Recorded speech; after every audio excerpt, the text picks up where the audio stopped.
Bom dia, eu cumprimento o Daniel, agradeço o convite, é um tema que tem suscitado bastante discussão, eu fico honrada de poder falar sobre isso.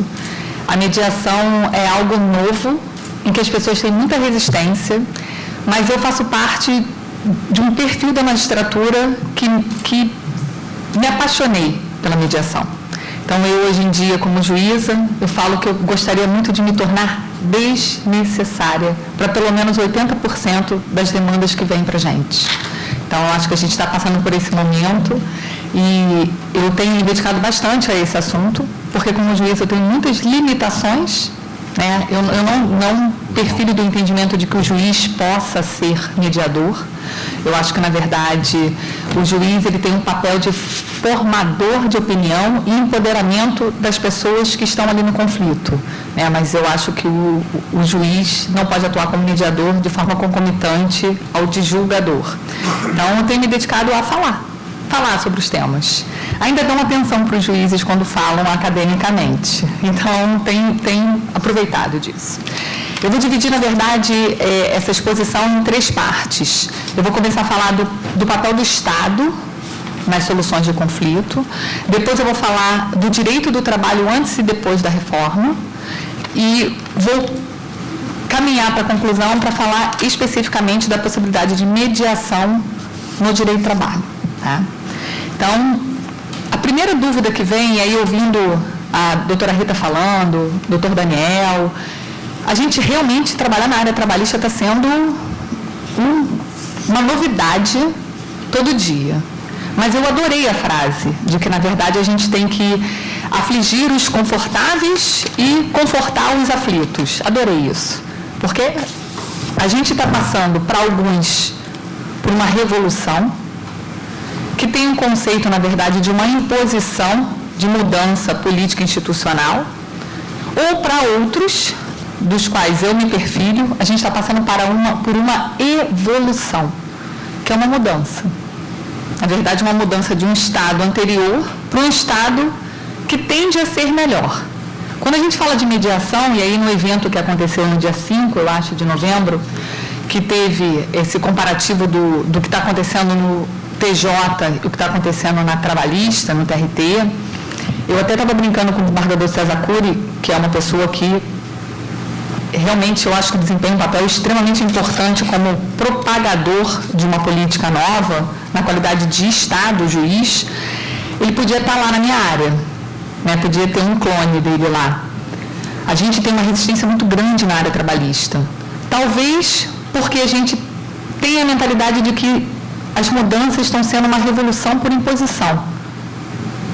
Talvez se a gente começar a ver diferente, a gente quebre um pouco esse discurso tão reativo que tem acontecido hoje em dia. Então, primeira coisa, existe uma política legislativa e uma política judiciária em relação a mais ferramentas para a solução de conflito. Não significa que querem tirar o judiciário da solução de conflito. Significa que, na verdade, os atores que participam, de alguma forma, dos conflitos, precisam ter uma gama de opções.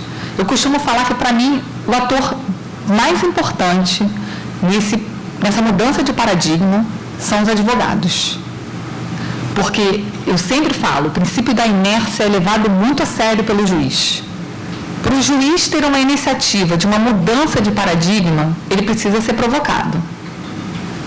Se ele não for provocado, ele vai ficar na zona de conforto dele. Que vamos combinar que o dia a dia na Justiça do Trabalho, principalmente depois de toda essa crise econômica que a gente veio, são ações mais simples.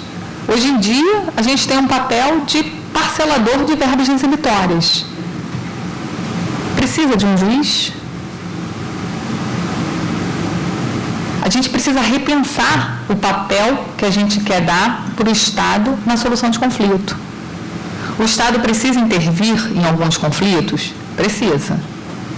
O problema é o que vem por trás da necessidade da intervenção do Estado. Talvez a gente precisa evoluir para uma sociedade mais madura na possibilidade de resolver seus próprios conflitos sem precisar de um terceiro. pelo menos não um terceiro como interventor. E aí não existe só o judiciário, hoje a gente tem a arbitragem. E na área trabalhista, isso é uma coisa que a gente sempre conversa. A resistência desmedida, sem qualquer escuta ativa de mudanças na área trabalhista, talvez tenha uma repercussão muito ruim. Porque pode ser que a gente efetivamente perca a competência. Porque é uma realidade. Eu tenho uma plateia aqui que sabe disso muito melhor do que eu. Existe mediação ou técnicas de mediação que culminam em acordo extrajudicial que não chegam na justiça do trabalho. Existem arbitragens que não chegam na justiça do trabalho. E não é de agora. Talvez, e a Vólia vai falar sobre isso, esse conceito de hiper e hipossuficiente tenha dado um norte, mas isso já existia. Ontem mesmo eu estava falando com os advogados numa ação de jogador de futebol. Se nós resistirmos, daqui a pouco a arbitragem está lá e vão tirar a competência de jogador de futebol do seu trabalho. Então a gente precisa repensar o que a gente quer, porque a mudança veio. Só para vocês terem uma ideia, essa política legislativa de solução de conflito, que não seja necessariamente ou exclusivamente a intervenção estatal do Estado juiz, veio desde 1995, quando na verdade, isso sem sair, tirando um pouquinho, saindo um pouco da caixinha da justiça do trabalho, porque todo mundo que atua na área trabalhista sabe que a conciliação sempre foi uma característica no sangue de quem está na área trabalhista. Para atuar na área trabalhista, primeiro tem que gostar de gente.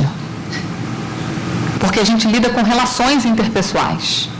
Nós somos latinos.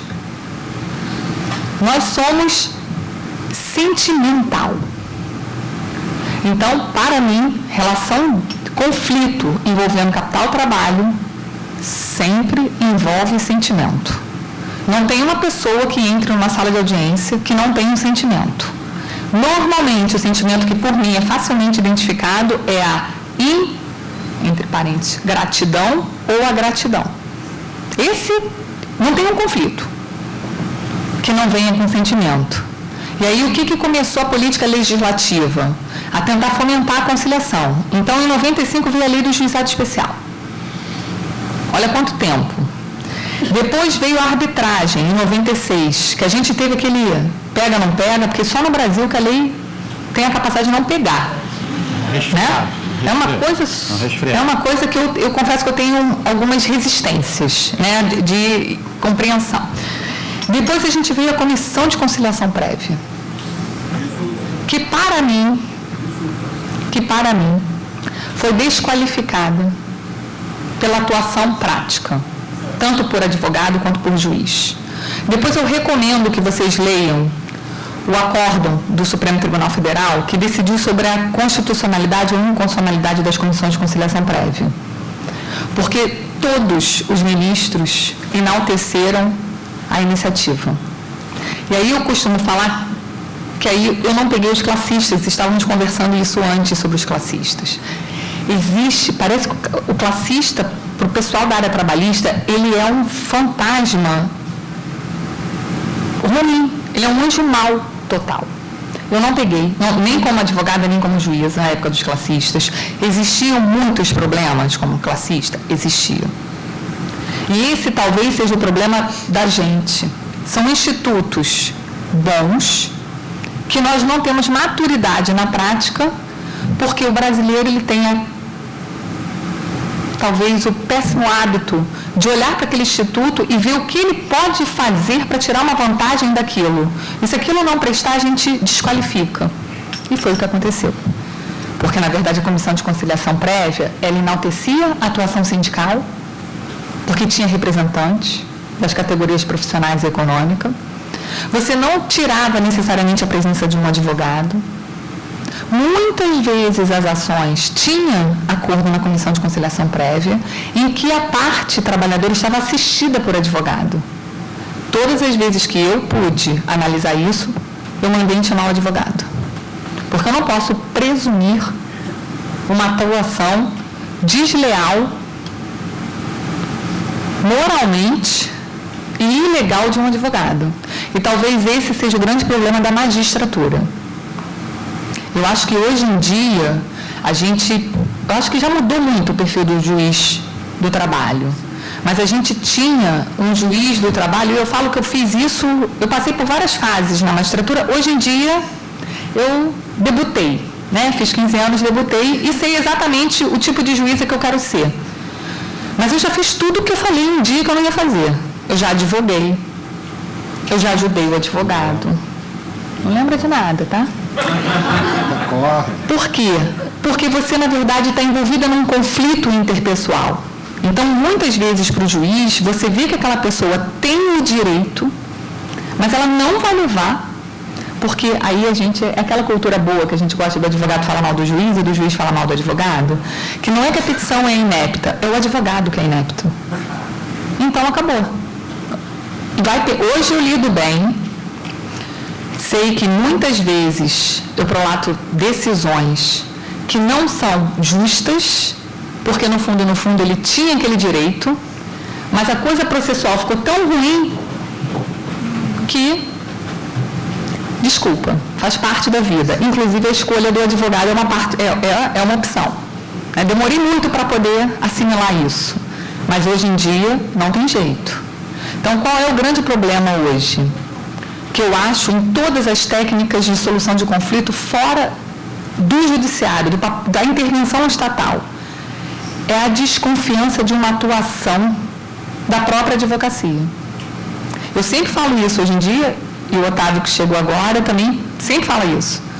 Desconfiar de um acordo extrajudicial, que tem requisitos legais, significa desconfiar da atuação do advogado, porque o advogado está presente ali. Vão existir hipóteses de fraude, de simulação? Vão. Que, aliás, sempre existiram na própria lei de simulado.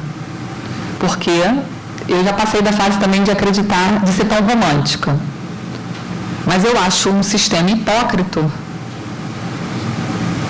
ter que entrar com uma ação trabalhista para o juiz homologar um acordo que poderia ser homologado sem atuação ou a provocação do judiciário. E aí a gente conversando, claro que os advogados estavam mais falando mal dos juízes do que vice-versa. Eu estava em minoria, na verdade. O nosso sistema hoje é caótico.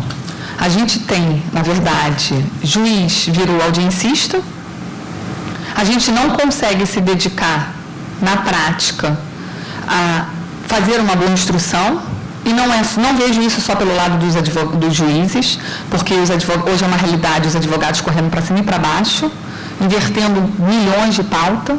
Então, ele está sentado na mesa de audiência preocupado com a próxima que já fez o pregão, e o juiz está preocupado porque não pode inverter porque tem mais 50 para ele fazer. E com isso, o que a gente fez? Eu costumo brincar, a gente implementou o modelo fordista de produção. Parece uma esteira, né? E a gente vai, e isso eu vejo, inicial, contestação, depoimentos com todas as perguntas escritas que têm que ser ticadas, depois sentença, depois decisão de embargos, melhorava um pouco no tribunal, que eu também, a impressão que eu tenho, que também deu uma desandada pelo volume.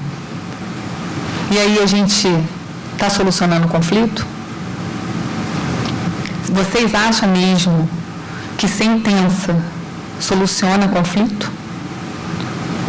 Vocês, como advogados, mesmo que o cliente ganhe, quantas vezes vocês viram os clientes que ganharam a ação frustrados com a sentença positiva para ele? Então tem alguma coisa errada. E aí, para a gente, ou a gente insiste no erro, ou a gente passa a repensar uma nova metodologia. E por isso que eu brinco. Eu gostaria muito de ser uma juíza desnecessária. Para pelo menos 80%, talvez 90% das demandas que eu pego hoje. E por que a gente tem que fazer isso? E quem tem que assumir esse protagonismo? Advogado. Sindicato. Eu acho que hoje em dia a mediação corporativa, políticas de compliance, metodologias de solução de conflito na origem, é a solução. E eu hoje vejo um campo muito grande, difícil, árduo, muito. Você me avisa do tempo? Avisa, né? Mas não me avisa quando está faltando 5 minutos, não. Não, eu tô... Tá. Então, o que a gente tem que fazer? Políticas. A gente tem que, na verdade, tratar o conflito antes do surgimento do conflito. E é difícil tratar na área trabalhista? Não. Para isso, você tem que ter o olhar para o conflito. E talvez, para mim, os advogados tenham a maior dificuldade de convencer os clientes dele disso. A doutora Gisela estava falando que as boas empresas não estão nesse seu trabalho, porque elas adotam políticas de solução de conflito de uma forma preventiva. Sim, mas olha só, existem grandes litigantes que são empresas gigantescas que continuam, eu há 15 anos julgo a mesma coisa de determinadas categorias profissionais. Há 15 anos os mesmos pedidos. Então, ou a Justiça do Trabalho e a Justiça de uma maneira geral virou umbomnegócio.com, e aí a gente precisa saber o que a gente quer, aonde a gente quer chegar, sem nenhuma neura. Não, eu prefiro não pagar nada, entrar na Justiça do Trabalho, usar todos os subterfúgios processuais que eu tenho para rolar a dívida e depois eu faço um parcelamento sem nenhuma atualização. Ok, mas se posiciona sobre isso.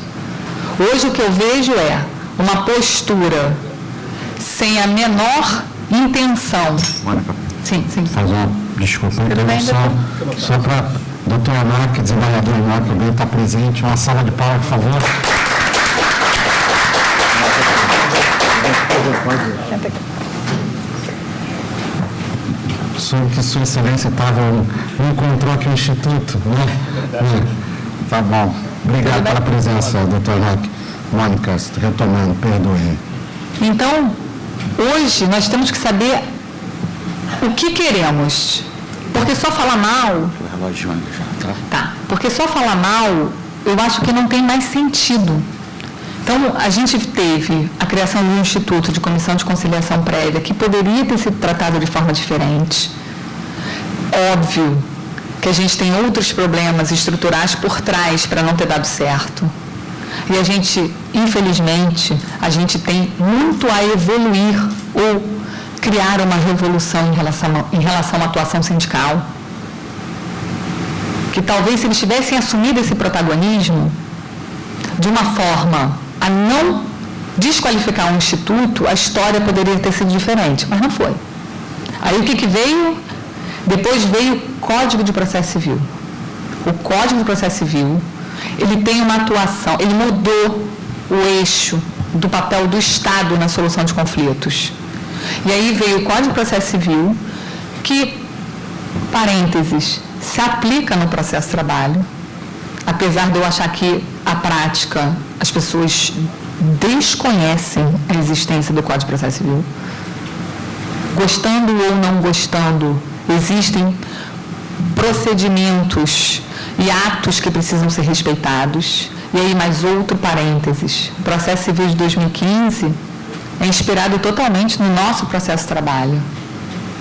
Então, é mais esquizofrênico ainda entender, porque eu tinha um processo de trabalho ótimo, rito ordinário. Começou a desandar, criaram o sumaríssimo, que teve por fonte de inspiração a 9.099, que foi inspirada no nosso rito ordinário.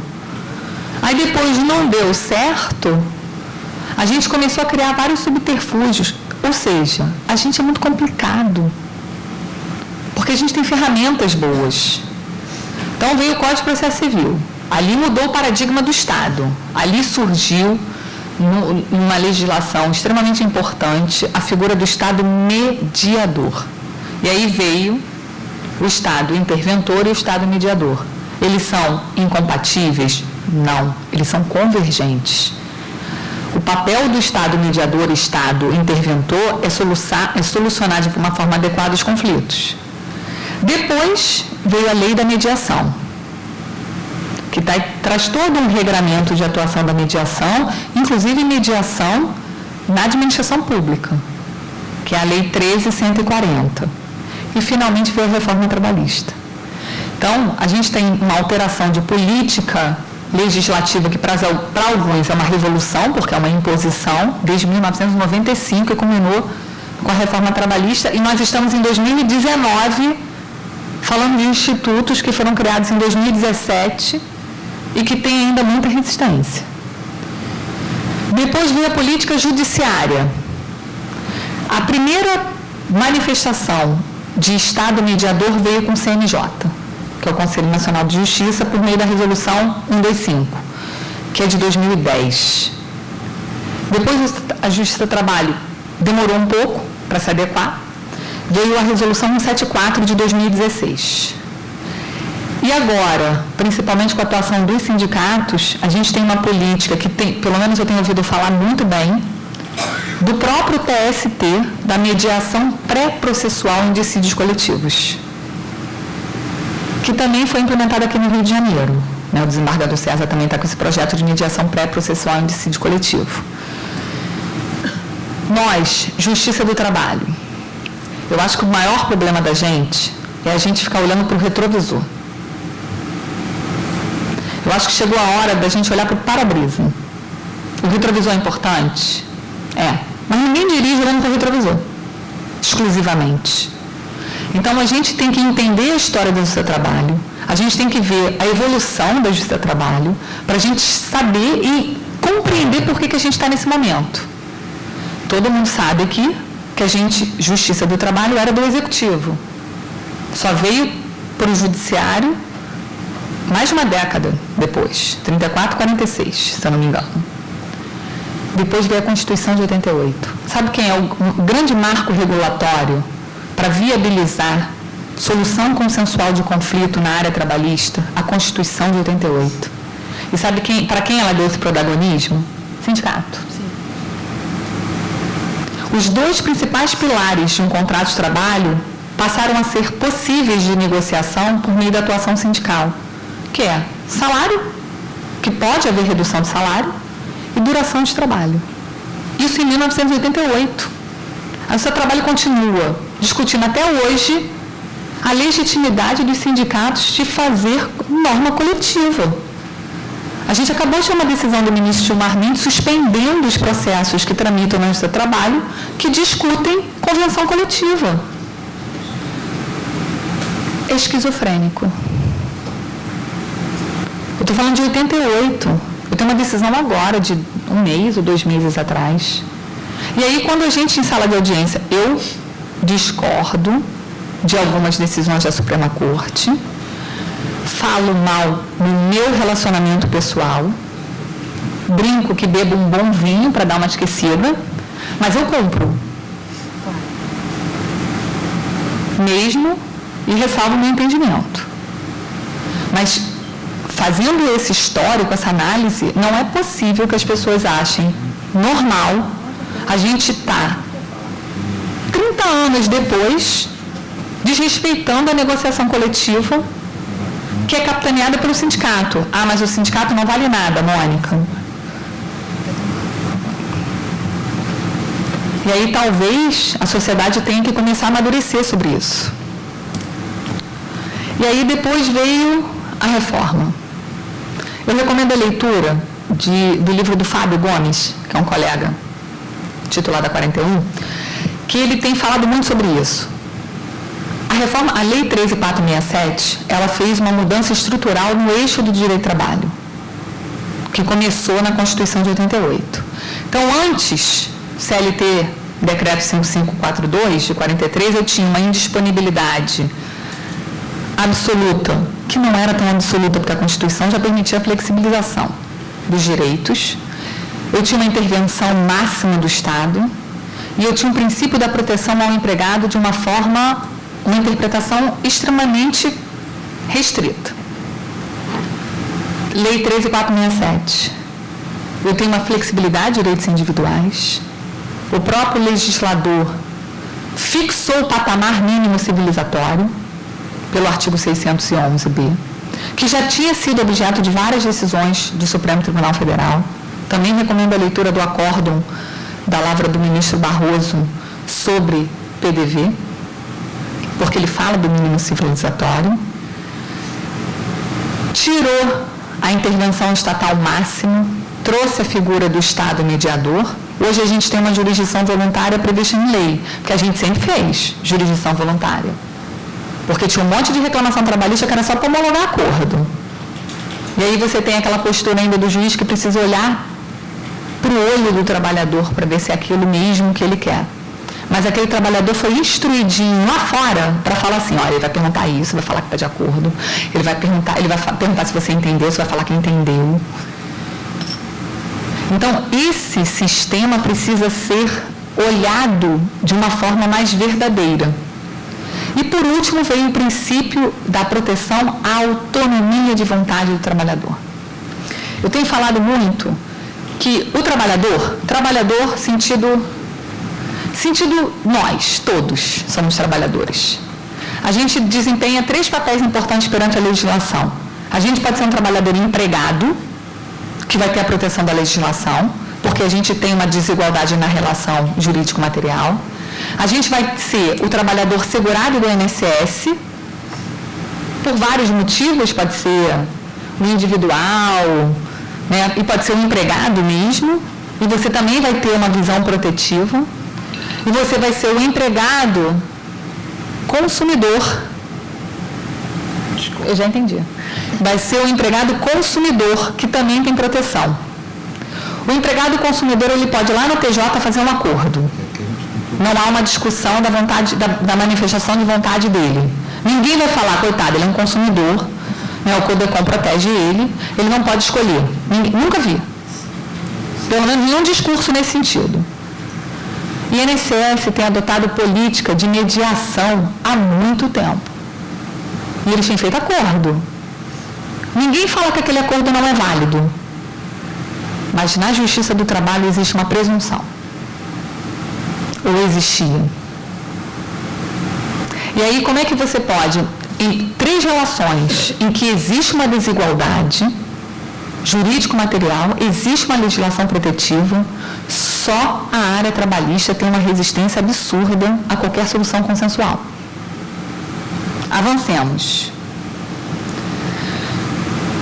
A lei da mediação a lei 13.140, trata da possibilidade de técnica de mediação para direitos indisponíveis.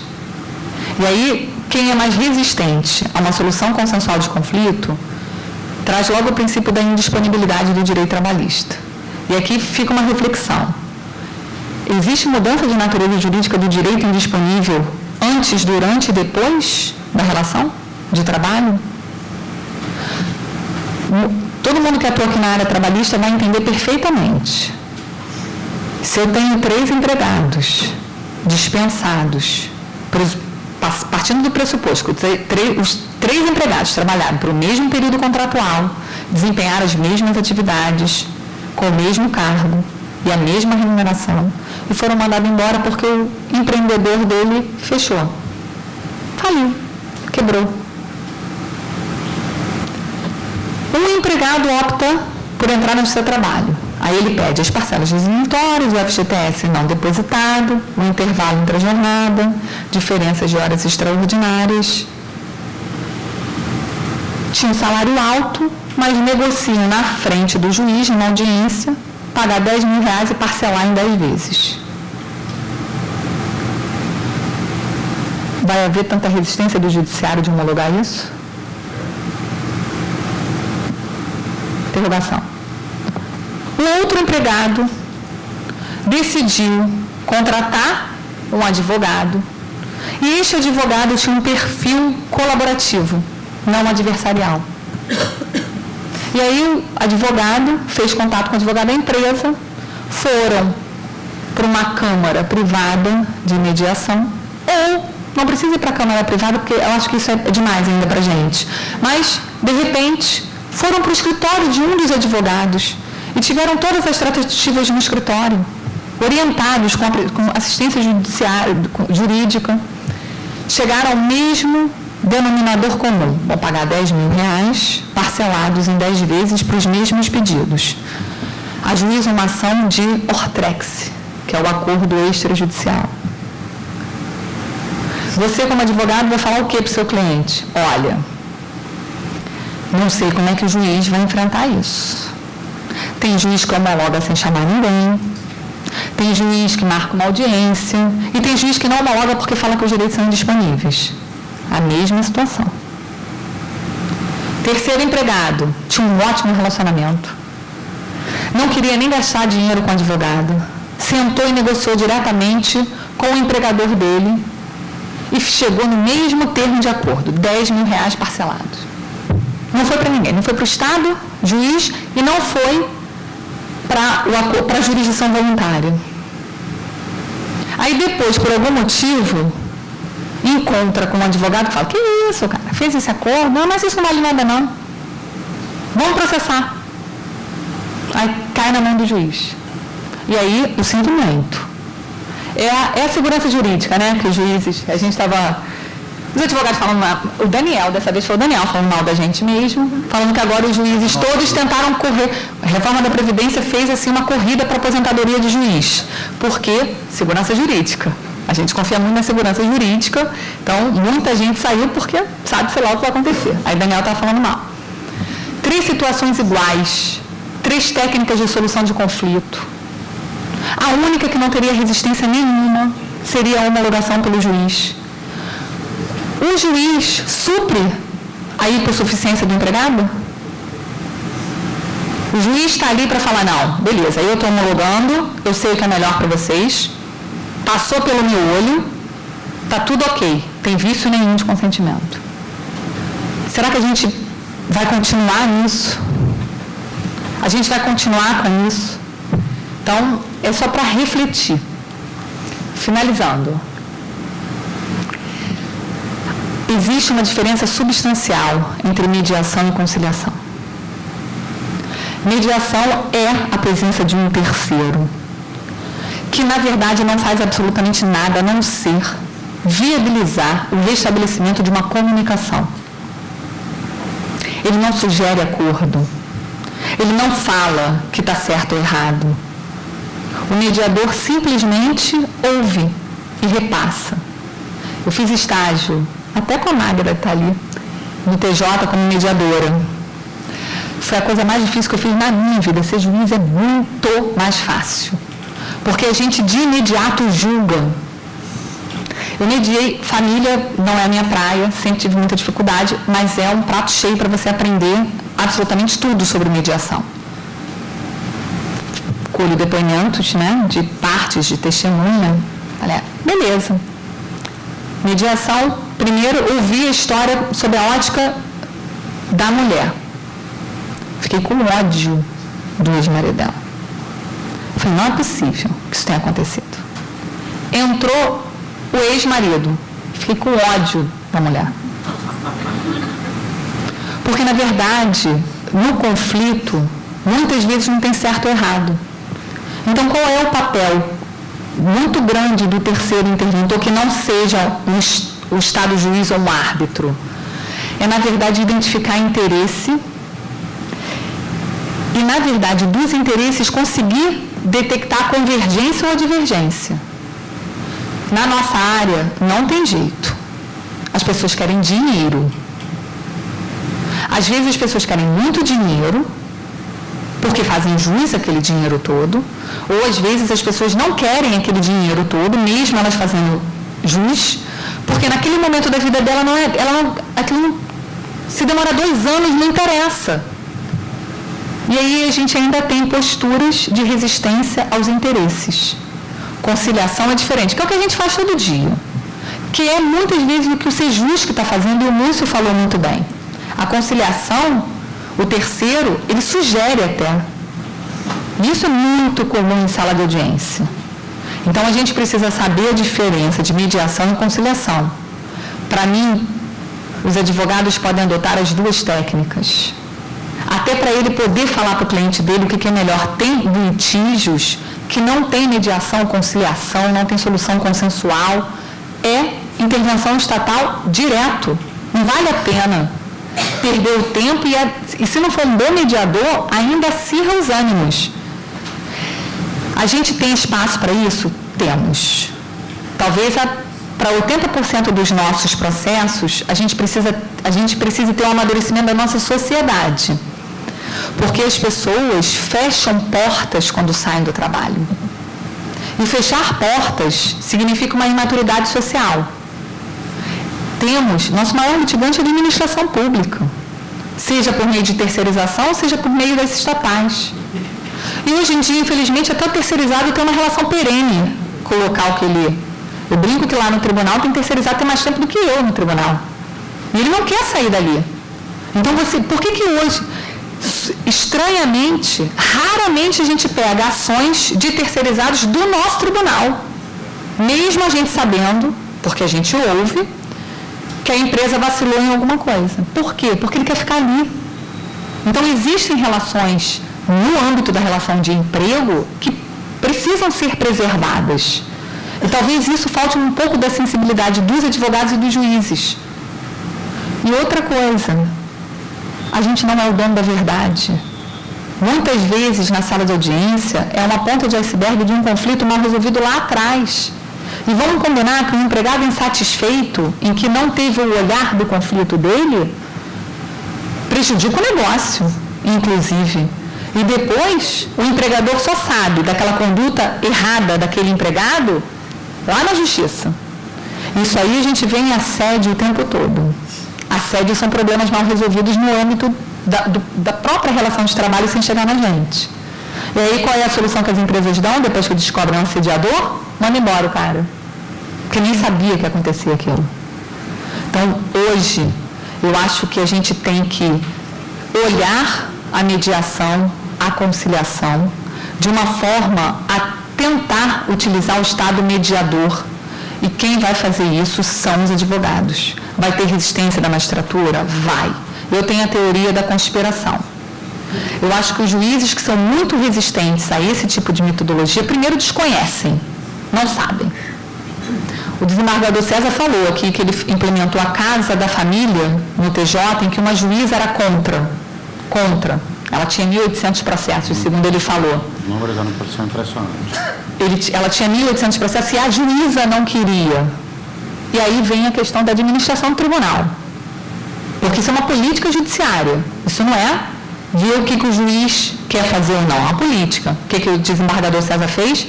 Implementou a Casa de Família nesta unidade, que deve ser uma vara do interior. Hoje, ela não tem mais nenhum processo. O índice de acordo foi absurdo. Então, eu hoje, como Estado, eu tento empoderar, e o doutor Vitor falou isso, eu não era assim, tá? Quem me conhece aqui há mais tempo sabe que eu era bastante turrona. Hoje, eu quero que os advogados assumam esse protagonismo, porque são os advogados que sabem efetivamente as necessidades dos clientes, se o advogado estiver preocupado com isso. Se ele não estiver preocupado com isso, tem gente que deixa de fazer acordo por conta dos honorários advocatícios, principalmente a ação de garantia do emprego, que é outra relação perene. E aí, o que a gente precisa fazer? Falar, explicar, aprender a negociar honorários. Isso tudo é muito novo para a gente. A gente sabe onde a gente vai chegar? Não. Eu tenho certeza que eu sei onde eu não quero permanecer. Eu não quero mais continuar sendo uma justiça que é a mais célere e a mais mal falada, a mais eficaz e a mais criticada, e a que é mais acusada de atrapalhar a economia do país por conta de uma insegurança jurídica. Eu não quero mais isso, mas eu só posso não querer mais isso e fazer alguma coisa se eu começar a falar. Eu sou raríssimo ainda. Acho até que mudou. O Lúcio não soube dar muitos dados aqui, mas quase não tem subido mais acordo extrajudicial de não homologado de cara. Está mudando. Então, o papel de vocês é tentar assim, não desistir. Não desistir da mudança de paradigma do judiciário. É o papel de vocês. Acabei. É isso, acabei. Eu ia falar muito mais, né?